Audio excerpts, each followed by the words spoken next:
#showbiz. Matapos ang paghihiwalay, tutuloy pa ba ang reunion movie ng Katniel?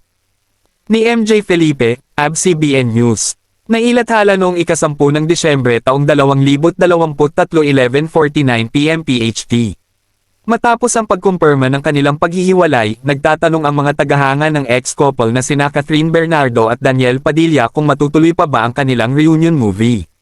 Bago ang paghihiwalay ng dalawang sikat na bituin at love team ng kanilang henerasyon, sina Bernardo at Padilla ay nakatakdang magtrabaho muli matapos ang kanilang mga solo movie projects. Nagsimula si Bernardo sa pelikulang A Very Good Girl, kasama si Dolly De Leon noong Setyembre, habang si Padilla ay nagtatrabaho sa isang pelikula kasama si Zanjo Marudo na may pamagat na Nang Mapagod si Kamatayan. Ang dalawa ay nakatakdang magtrabaho muli sa isang comeback movie sa ilalim ng direksyon ni Cathy Garcia Sampana, na tinanong noong Linggo kung ang proyekto ay nasa panganib na ma-shelve. I am not closing my doors doon sa project na yon. Kasi syempre, who wouldn't want a Katniel movie? But maybe, pwedeng ma-delay? Pwedeng mausag lang naman? Ani Garcia Sampana, na nagsalita sa panahon ng Star Magic screening ng microfilm na Toscoin na pinagbibidahan nina Alexa Ilacad at KD Estrada. Dagdag niya na irespeto niya ang desisyon ng dalawang aktor. At the end of the day, it's the call of the management and Katniel themselves. Basta ako nandito lang ako if they need me to do the film, of course, aniya.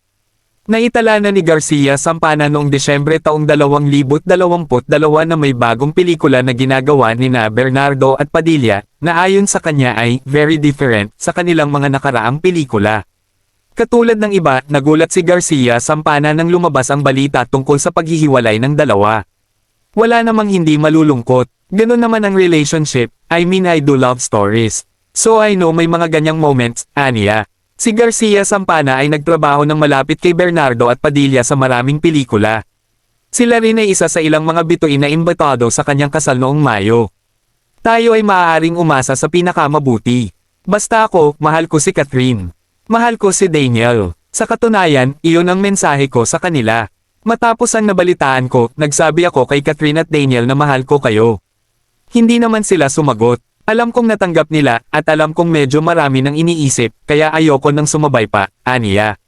Si Garcia Sampana ay ang direktor ng proyektong pelikula ng Katniel na may pamagat na After Forever na na-shelve dahil sa COVID-19 pandemic at ang pagpapatigil ng network noong 2020.